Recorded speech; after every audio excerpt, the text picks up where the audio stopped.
नमस्कार दोस्तों, आज की न्यूज में आपका स्वागत है। दोस्तों, भारत सरकार द्वारा एमका के लिए जरूरी 15,000 करोड़ रुपए अप्रूव करने के बाद भारत के डिफेंस इंडस्ट्री के साथ साथ डिफेंस एक्सपर्ट्स भी खुशी से झूम रहे हैं।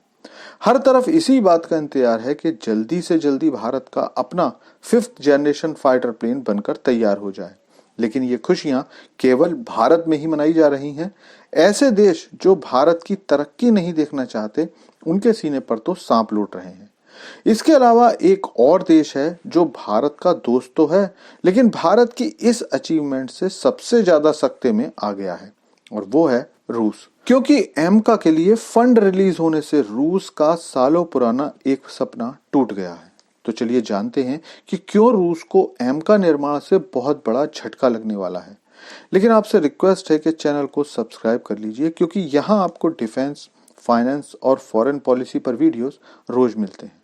तो दोस्तों, भारत के किसी भी राह चलते आदमी से आप पूछोगे कि भारत का सच्चा दोस्त कौन है, तो बिना कुछ ज्यादा देर लगाए हर भारतवासी का जवाब एक ही होगा कि रूस भारत का सच्चा और टाइम टेस्टेड फ्रेंड है।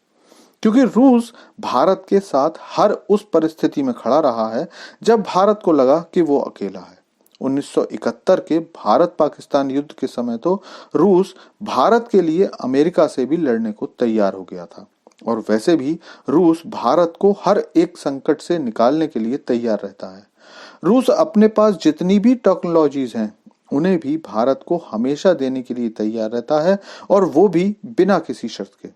और इस पक्की दोस्ती की एक बड़ी वजह भारत का रूस से आजादी के बाद से हथियार और फाइटर प्लेन की खरीद भी है। रूस पिछले कई सालों से हर लेटेस्ट हथियार के लिए भारत से संपर्क करता है, वो चाहे S-400 हो, S-500 हो, या फिर रूस के 5th generation fighter plane Su-57 और Su-75 चेकमेट। अब भी बीच बीच में रूस भारत को Su-75 चेकमेट लेने के लिए ऑफर देता रहता है। यहाँ तक कि रूस 100% टेक्नोलॉजी ट्रांसफर के साथ इसे भारत में बनाने का ऑफर भी दे चुका है। लेकिन भारत का इस ऑफर पर ज्यादा ध्यान न देना रूस को परेशान कर रहा था। फिर भी रूस को कहीं ना कहीं उम्मीद थी कि भारत ज्यादा नहीं तो थोड़े से Su-75 चेकमेट ले ही लेगा, क्योंकि फिलहाल भारत अपनी पूरी डिफेंस खरीद को डाइवर्सिफाई कर रहा है। लेकिन एमका के लिए कैबिनेट कमेटी ऑफ सिक्योरिटी द्वारा 15,000 करोड़ के अप्रूवल के साथ रूस की आखिरी उम्मीद भी टूट गई है। लेकिन आपके दिमाग में सवाल होगा तो क्या हो गया? रूस अपना ये फाइटर प्लेन और देशों को बेच देगा। एक भारत के ना खरीदने से ही रूस की डिफेंस इंडस्ट्री बर्बाद थोड़ी हो जाएगी। तो दोस्तों, ये तो सही बात है कि रूस की डिफेंस इंडस्ट्री बर्बाद नहीं हो जाएगी, लेकिन रूस अपना Su-75 चेकमेट किसी और देश को बेचेगा, इसमें संदेह है। और इसके कई कारण हैं। पहला कारण तो यह है कि भारत जिस क्वांटिटी में इन जहाजों को खरीद सकता था, दुनिया के गिने चुने देश ही इतने प्लेन खरीद सकते हैं। क्योंकि भारत की जो 114 फाइटर प्लेन खरीदने की डील की तैयारी चल रही है, वो दुनिया की सबसे बड़ी हथियार डील होने वाली है। दूसरी बात, इतनी क्रिटिकल टेक्नोलॉजी हर किसी देश को नहीं बेची जा सकती, क्योंकि कब कोई देश उस टेक्नोलॉजी को दुश्मन देश को दे दे कहा नहीं जा सकता।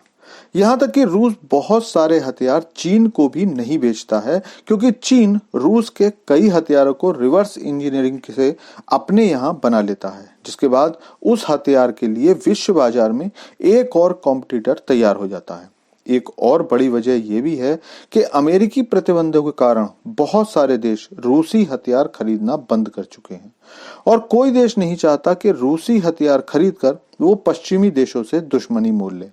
केवल भारत ही अपनी कूटनीतिक शक्ति के कारण रूस से S-400 खरीद कर भी वेस्ट के प्रतिबंधों से बचा रहा, और रूस जानता है कि ये पश्चिमी देश भारत को प्रतिबंधों के डर से झुका नहीं सकते, और इसीलिए रूस अभी तक Su-75 चेकमेट के लिए भारत से उम्मीद लगाए बैठा था। लेकिन भारत अब हथियारों के लिए दूसरे देशों पर निर्भर नहीं रहना चाहता है, और खुद भी अपनी डिफेंस इंडस्ट्री को मजबूत करना चाहता है। लेकिन इस मुद्दे पर आपकी क्या राय है, कमेंट करके बताइए। Thanks for watching video.